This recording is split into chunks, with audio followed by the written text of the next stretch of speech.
السلام علیکم۔ نوائے امین سے امین ڈھوڈی حاضر خدمت ہے اور میرا آج کا موضوع ہے مافیاز۔ ناظرین، جب حکومتی رٹ کمزور اور قانون کی عملداری کا فقدان ہو تو اس انتظامی خلا کو پر کرنے کے لیے قبضہ مافیاز، بطہ خور اور بدماش میدان عمل میں آ جاتے ہیں اور پھر عوام کی جان محفوظ رہتی ہے اور نہ مال۔ وہ انہی کے رحم و کرم پر ہوتے ہیں۔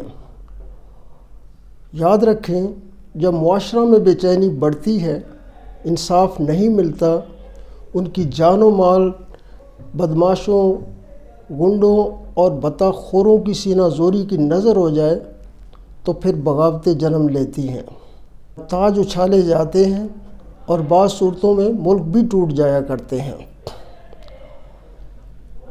اسی صورتحال سے بچنے کے لیے حکمران لا اینڈ آرڈر کی بحالی پر خاص توجہ دیتے ہیں، لیکن ہمارے ہاں اس کے بالکل برعکس ہے۔ ترقی یافتہ دنیا نے تو اسی عوامی بے چینی کے سد باب کے لیے کافی حد تک قبضہ مافیاز کے سر کچل دیے ہیں۔ اکا دکا سر اٹھاتے ہیں تو سختی سے لیا میٹ کر دیا جاتا ہے، لیکن ہمارے یہاں اس کے بالکل برعکس ہے۔ حکومتی حلقوں کی بھرپور حمایت اور انتظامیہ کی سرپرستی کے باعث سماج دشمن عناصر دن رات پھل پھول رہے ہیں اور وہ عوام کی جان و مال سے کھیل رہے ہیں۔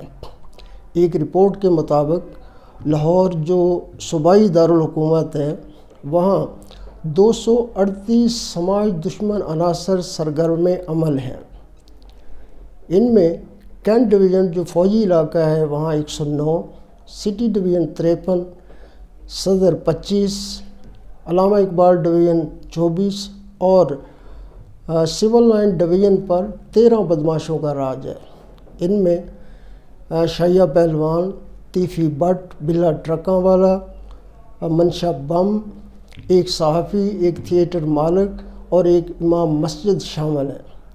اور حیرت کی بات یہ ہے کہ سب کچھ اس دور حکومت میں ہو رہا ہے جو ریاست مدینہ ہونے کی دعوے دار ہے۔ ناظرین، آپ جانتے ہیں کہ ریاست مدینہ میں قبضہ گروپوں، بدماشوں اور گنڈوں کا نام و نشان نہیں تھا۔ وہاں بڑے بڑے سورما ریاست کی رٹ کے سامنے سر اٹھانے کی جرت تو کجا آنکھ تک نہیں اٹھا سکتے تھے۔ وہاں اسلامی سزاؤں پر سختی سے عمل ہوتا تھا، اس لیے وہاں ان مافیاز کا نام و نشان نہیں تھا۔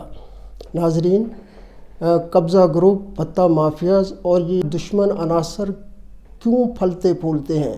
ان کی سرپرستی کون کرتا ہے؟ پولیس اور انتظامیہ کی موجودگی کے باوجود عوام کے جان و مال محفوظ کیوں نہیں؟ یہ اور اسی طرح کے اور بہت سارے سوالات ہیں جو زبان زد عام ہیں، لیکن جواب نہیں مل رہا۔ ناظرین، جب حکومتی رٹ کمزور اور حکمران عوام کی جان و مال کے نگہبان کی بجائے مافیاز کے سرپرست اور دادرسی کرنے والے ادارے چوروں، ڈاکوؤں اور لٹیروں کے مددگار بن جائیں تو ان ملکوں پر قانون کی حکمرانی نہیں، مافیاز کے راج ہوتے ہیں اور یہ کسی بھی حکومت کی مکمل ناکامی ہے۔